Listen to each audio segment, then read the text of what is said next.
Nzembo a fallu Mimi Makambo.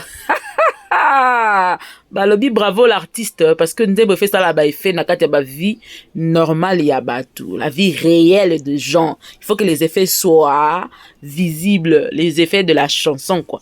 On a déjà fallait déjà passer cette étape là bon. Donc vous voyez là, le triangle amoureux qu'il y a là sur la photo. Bon, du côté droit, le 2 là, c'est la photo d'une même personne. Côté gauche, il y a du côté gauche, il y a ma sœur Jolie, ça c'est ma grande sœur que je salue. Et le fond là, c'est le monsieur qui trouble ces deux jolies dames. Oluki ba raison, pose-lui l'autre là. Na vie nanga, je mérite mieux. Soki omeki kozonga un jour. Voilà, ibila yo kozwa ya labai. Nzembo ebemi makambo. Je vous dis tout. Mais tout à fait. Tous les canans.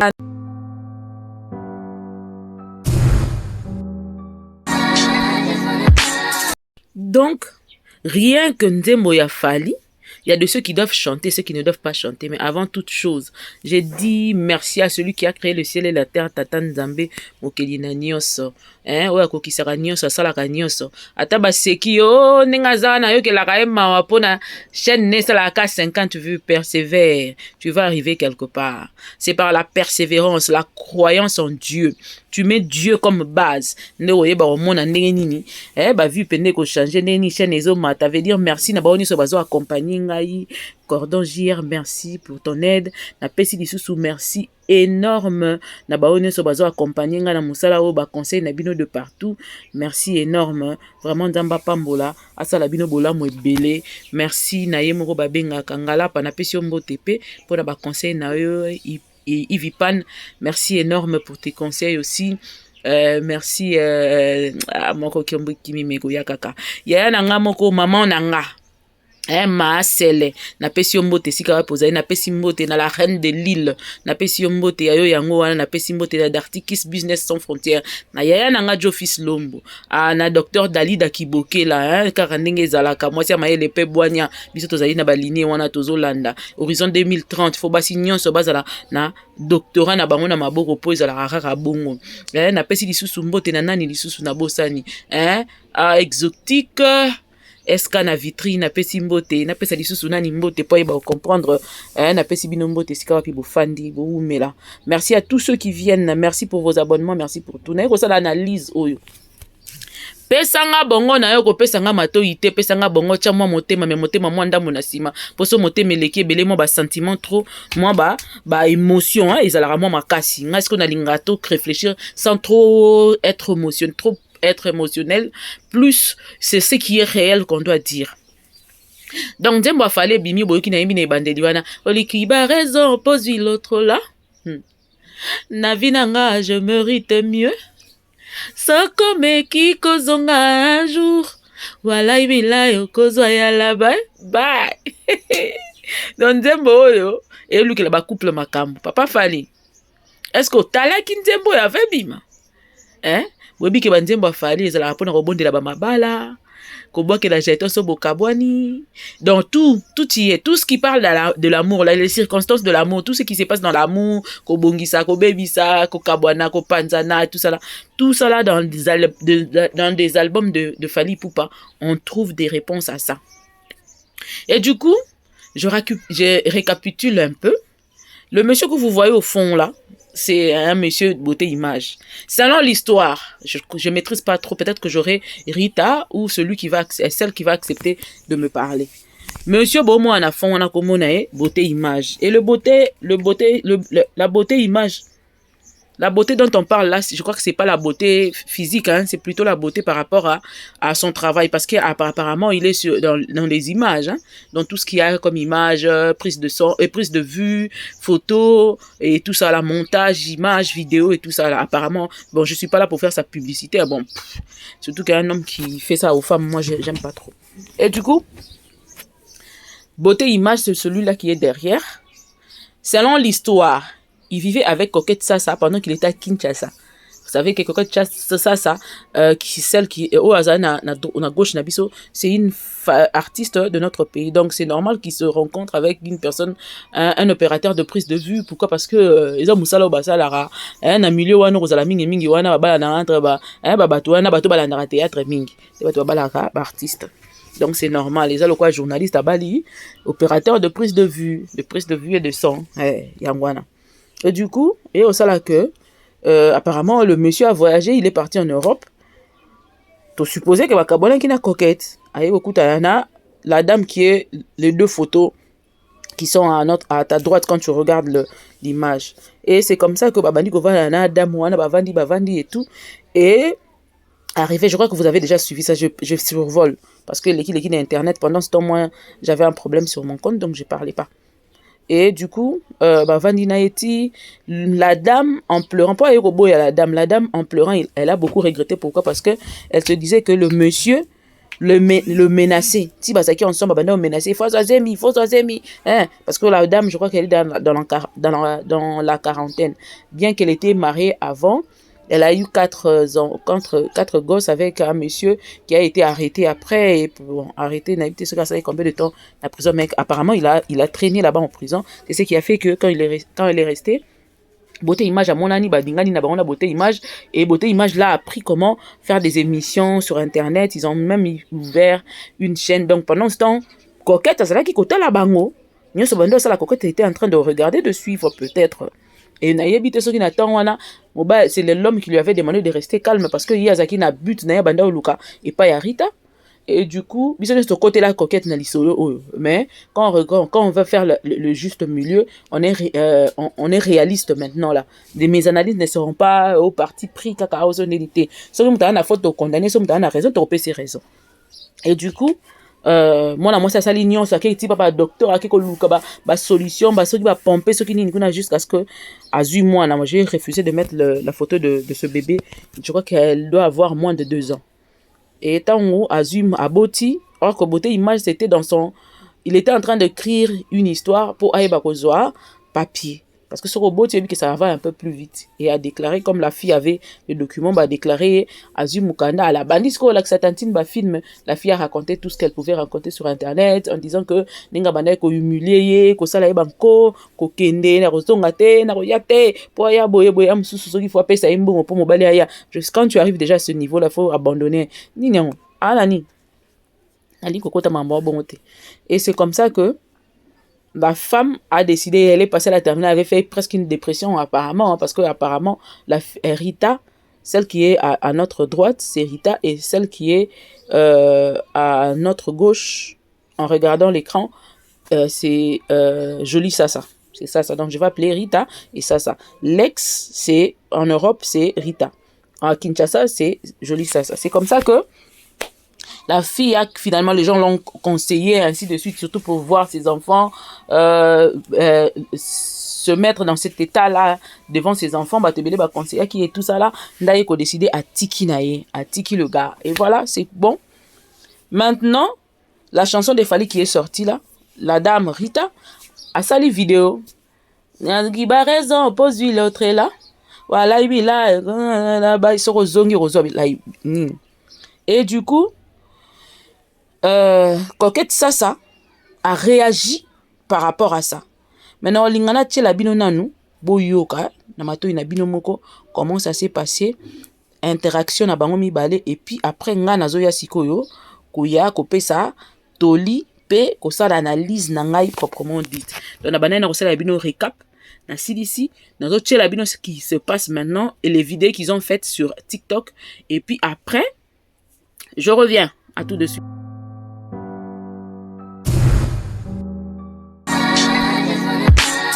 Oluki ba raison pose l'autre là. Na vie nanga je mérite mieux. Sokyo ose un jour ozonga yokozwa ya la bay. Na bien est-ce que nzembo pena izeba homme marié na ba femme mariée. Hein? Tala mon boy poko bo zala na ba kwena bino wa marié zala na kwena ozela nzembo na bino ba marié o sala challenge. O nzembo fallait embeli biso ba célibataire. Ba mourir desi. Eza nzembo na biso botika biso to londo na ba nzembo na biso.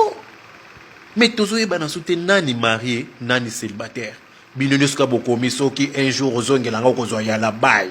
Donc yo ndenge obala ça fait 2 ans ou 3 ans passé nanu obosana ex na ote ozalaka na posa ex no azonga po pese ya la bail oboyoka soni ko botika biso ba célibataire to ça mamna biso bino pe ba marié bosala ya bino ba marié.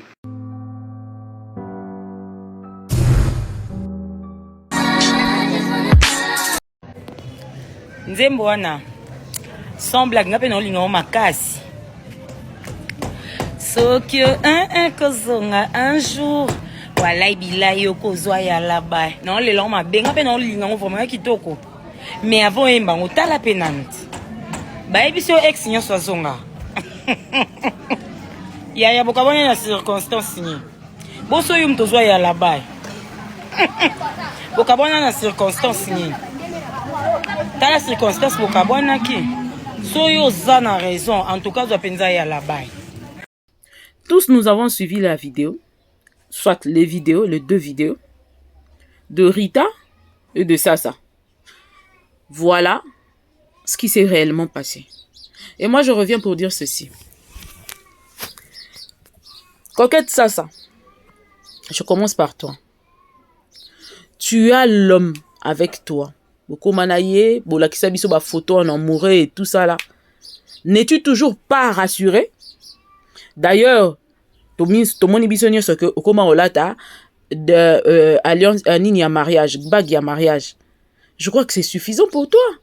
Au lieu de toujours aller chercher à regarder. Omoni ngai na ba principe moko. Bien quand je ne veux pas, on m'a déjà interdit de parler de moi. Na ba vidéo. Soki oboyani na mutu tika makambo na ye kolanda yango te ozaki na ex na yo ozaki na fille moko boy. Pourquoi tu vas aller faire les commentaires ou suivre ce que la fille est en train de faire? Ok, landango nde nini po yo yeba ke ya sali vidéo bongo c'est que yo kena kotala ye po so kena kotala ye tembelo ye biango te siko ndenge nini okei kotala vidéo ya mbanda na yo.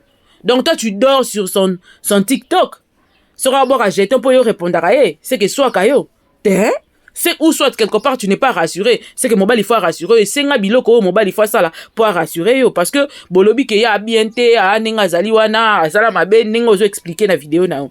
Mais si c'est réellement ça pour ni bokiper pour ni boteka nga na omona tende ni ex nanga nani mobile nanga ex na ye nga na ke vanda na tala bilo ex a mobile nanga sala d'abord na bloquer na ba manière nyonso po ata moko ya raté par hasard mutu nyonso ko tindela nga vidéo na ye na ko beba na ye po na besoin na ngote. Je dois avancer, faire ma vie avec la personne que moi j'ai gagné par exemple.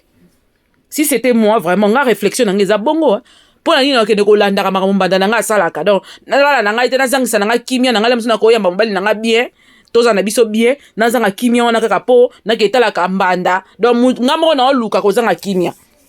Je pars chercher ça ezate tout autour de moi ngamo na ke luka ngoko swana donc oh, papa mama coquette yaya ata yo moko nga za d'accord na yo te soki muta sali vidéo na ya sali na ti alembi atiki wapi problème po akotika kaka eza manière na ya ko sala deuil na eza manière à ça deuil na quand même ozo ke mobile il faut ça la deuil na ye okopekisa ye to ebise ke koki boye sili sikote allez me ça lango toute la vie tu ne sais pas peut-être qu'elle va faire ça toute la vie ce qu'on y nozalaka ono ke landaka ye ke landaka ye po ba eza la deuil na deuil hein eza la moi si mususu mobile moko aboye to mobile moi si mususu aboye okoyoka deuil na eza toute la vie a regretter kaka mutu na bakabwana ya la batu mususu boye la mususu ngana zalaki na mususu na 17 ans atanga ditoyi na 16 ans 15 ans akangela nga linu pona tobeba na air wana ti lelo pona linga te air wana ti lelo tobeba awo sentir que mutaka na dan na yo azala kaka na linu na yo ala linu no poani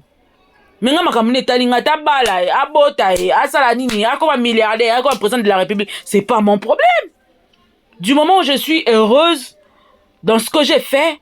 Je suis épanoui, c'est essentiel. Yende mutaza na problème parce que yena vie na ye azo kontarakaka. Aota la ga nini nga na salaka. Ata la soki na échoué to na zui mais na ko échoué jamais. Na zo zwa pe kaka na ko zwa pe kaka. Ponza mbene mutaza la décision à vie abat. Là monsieur oza à 18h nga à 20h45 hein. Là monsieur oza na 8h nga na 12h. C'est comme ça.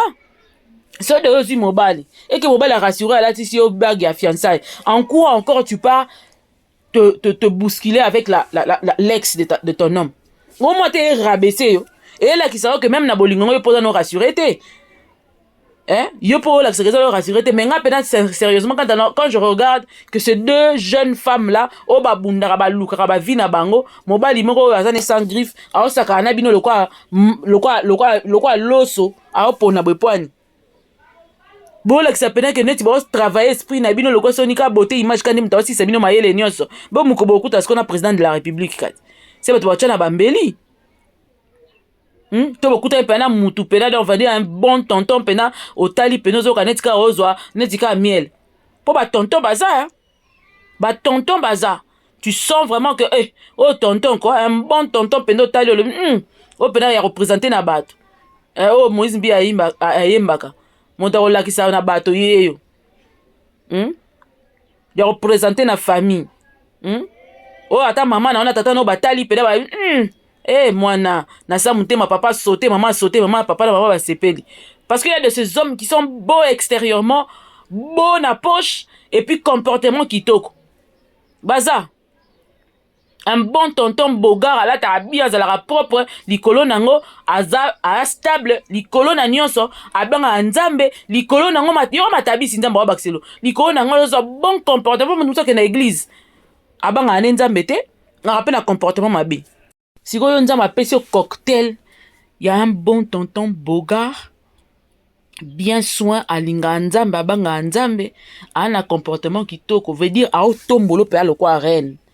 Le veut dire tombolo le quoi ba ivoire ba le baka imami là-haut yo mo pe onta le dit tango ne sona perda ki na ba ntsongololo na banani vraiment nzambe zaki ni quand tu te sens en sécurité avec quand un homme t'aime il t'aime quand il ne t'aime pas ata sali ba semblant ato bomeli nzoto ato sali loko ne soko sali simbate alors quand tu es rassuré que un homme t'aime maman ça tika pour nous que landara mambo ex ya mobali no asalaka yemo mobile ya fandi wana ex na yende yozo ya répondre na compte nini o répondre na compte nini po eza coïncidence te et a coïncidence te c'est quelque part makambi ya sala ke soit kayo pika kayo kaka te aussi aux mobile o lati alliance ya fiançailles alors laisse l'autre en paix tika sala vie na ya sala deuil na manière na ye ba nyonso ba omona ko sala deuil na ye mais o senti que muke azoke ne ko avancer ka ce que ça qui tout le jour et comment quitter kita moi jour moko chaque 2 jours moko siliti et aussi là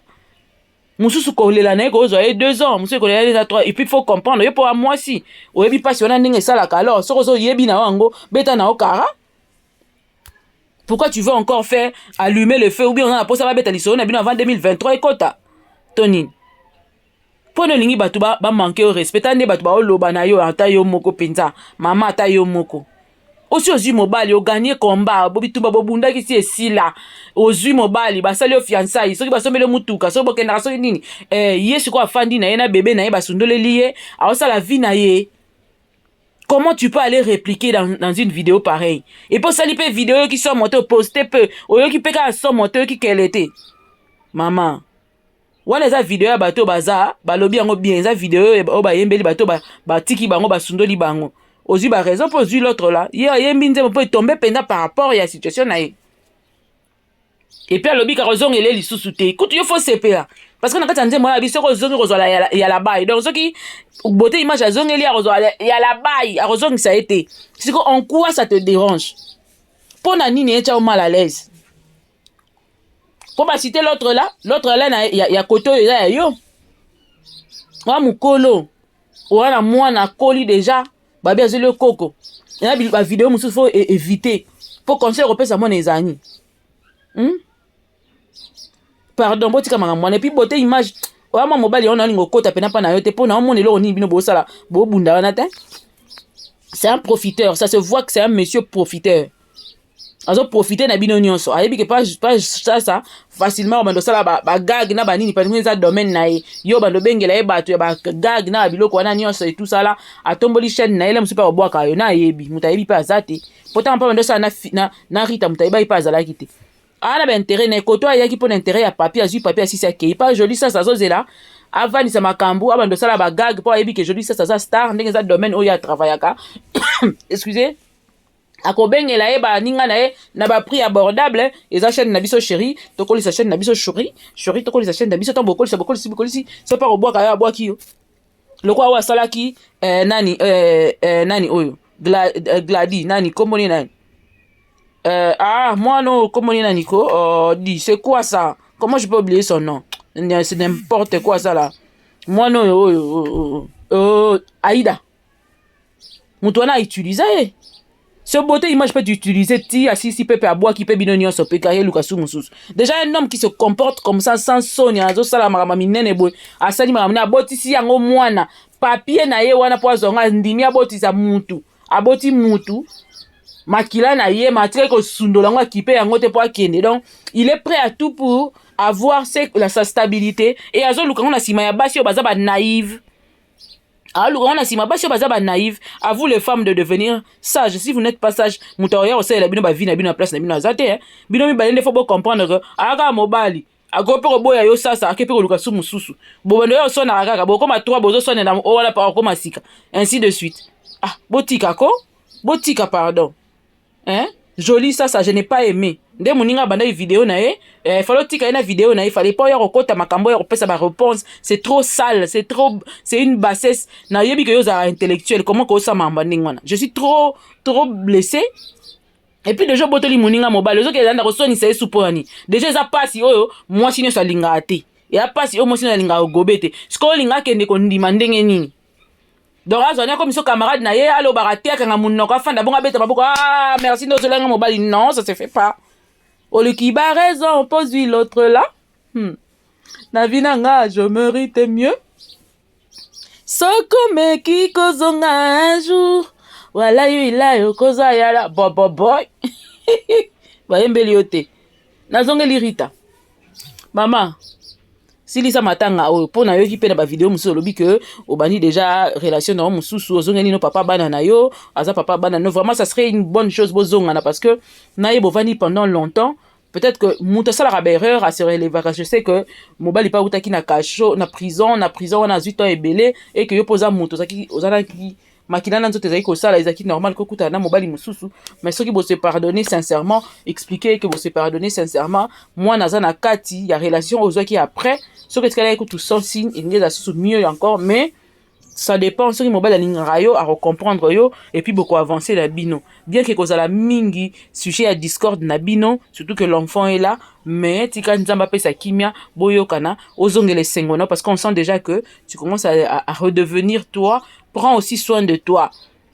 Ozarana poto prends soin de toi zala pena à la page parce que na ba intervention ba tumi ba lo bango comité ka trop mama zonga penza po zonga déjà mais zonga lisusu cha swemi bongisa bosana beauté image ça la vie non musu. Je sais que la séparation ya genre wana ezalaka pas si et que soit pétant, mais tu es une femme forte quand nous lobi yango wana continuer vie na yo et puis ko landa lisusu to ya kozongisaka ba réponse et ainsi de suite. Maintenant tu la bino réponse à suka n'ayez pas réagir tango coquette à répondre na zo tu la bino yango sala deuil na aussi lisa yango passe à autre chose, fais autre chose. Tika penza vidéo ne soyez big et ça effet moko du genre que ozolanda nani ton ex et tout ça la tika yango. Parce que même l'homme avec qui tu seras maintenant, à Olingelo, Olingo, si ça deuil, parce que Bolingo et se soignera à Bolingo. Ceux qui se soignent à Bolingo, ils allaient à moi passer. Parce que, à toi, Sambeli, Bolingo se soignera à Bolingo. Nous avons la douleur. Mais aux ala na posaka ya Bolingo, mon pour na penza, aux ala épanoui au vivre. Alors, ceux qui papa ya banano à Zongelio, ceux qui lingaraye, ceux qui pena na moté manayo, tika bango, basa la vie na bango. Le karma existe. Tika bango basa la vie na bango. Rolaki la bango pe ma bête. Tika bango ba vivre. Basa makam na bango. Yo pe sa makam na yo. Un jour, ils vont te donner raison. Un jour, ou bien, yo pe et servir yo na sagesse na mayele. O comprendre que blédard tango aye. Ba blédard est belé, ba yara da ba raison est belé. Biso ba blédard, to sera compliqué. La musupe na lingite me na pikleka wana po netika na zora kanini me na sepelaka mingite na mutu oyo ayebi ka lingi mwasi ona te mazo botisa po na mukanda mwana wana aza mutu mobimba à cause d'un manque d'affection, manque d'amour pendant si longtemps. Il y a soit côté mort, soit il y a côté papa, soit côté maman, oh wapi, azoki initiative, ya kobota, pour ne kolukaka mukanda. Alors, fais passer tout ça là, avance, vois ta vie, lobby, ni neko pesa yo, pesa chance na couple, oh bandi na sika, pour na bon, tout le monde bino na Noël, bozaki ensemble, pesa chance na couple wana, oh bozongani, boye bakotala, vie na bino soki ndengeni, et puis yo de la avantage ebele, donc, avantage wana tika, zala nango, bala na yo bazala esengo na yo, couple na yo ndenge bana na yo ba retrouver papa na bango tika bo fana na bango bozala ensemble et beauté image je crois que arotikela yo pe liberté à vivre vie na yo na mwana wana o ya tikeli yo wana eza te la sujet ya ko déranger rabino na moni lobi na vidéo mo bo finga ete bo tika e po mwana za na kati oui c'est un respect c'est méthode wana pour ni wana option wana eza option malamu mais seulement une chose est vraie ma chérie fais passer tout ça là. Jette ça dans le passé, avance, fonce dans ta vie. Papa Yaba ne soit endimi kozongela, c'est une très bonne chose et tu as de la chance. Alors avance, kozong c'est la race sous ça, ça peut ba réponse te. Tikaye ata lobby yo pe bete kara, kokipe te parce que yo dans les sengono asika. Je vous laisse suivre un peu ce que Rita a dit après la réaction de Jolie Sasa. Allons-y voir.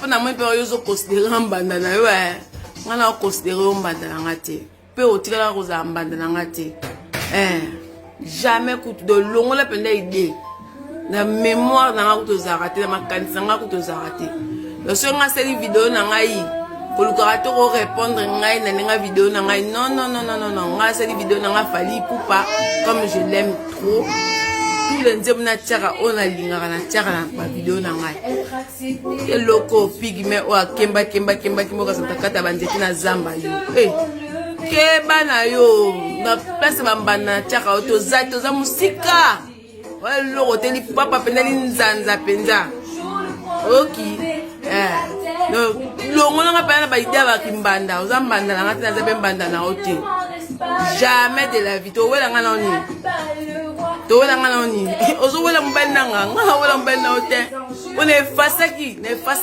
tout donc oublie o tama na kadi mbanda na ote ngana mbanda na ote niveau na ngate oki wa niveau na ngate wa musika wa niveau na ngate nzanza na seki pona moi pe yozo considérer mbanda na yo ngana considérer.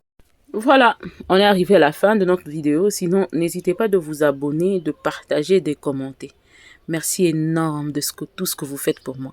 Merci énorme du fait de venir en cascade. Merci de suivre mes vidéos, de partager. Dans mon déjà, tout le monde va analyse, partager. J'ai beaucoup aimé. Aujourd'hui, c'était une petite analyse où je n'ai pas trop parlé. Par réserve, il y a Makambo Belé. Par réserve de ce monsieur. C'est un monsieur quand même. Et de ces femmes. Au Bazape Bayaya. Donc, je ne voudrais pas trop aller foncer vraiment na kati. Mais na pesika ka aperçu et ya likolo. Mais en attendant, abonnez-vous parce que ya minene ya somo zo ya ba émission banalise ya ndinge na ndinge na zo cha. Bo mesana nango, on va faire beaucoup d'analyses et puis ba live pe tozo bongisa studio na biso. Bientôt on va reprendre le live donc boza la wane bele lingbo ya nanu bele pour live banda. Pour so live banda, il faut vraiment interaction et puis ko finga nde zate awa zéro ma finga. On va réfléchir comme des humains, comme des personnes qui vivent dans un pays, des personnes normaux qui vivent dans un pays bien, tout ça monde nabiso. Donc abonnez-vous massivement, je vous love. Bonne année.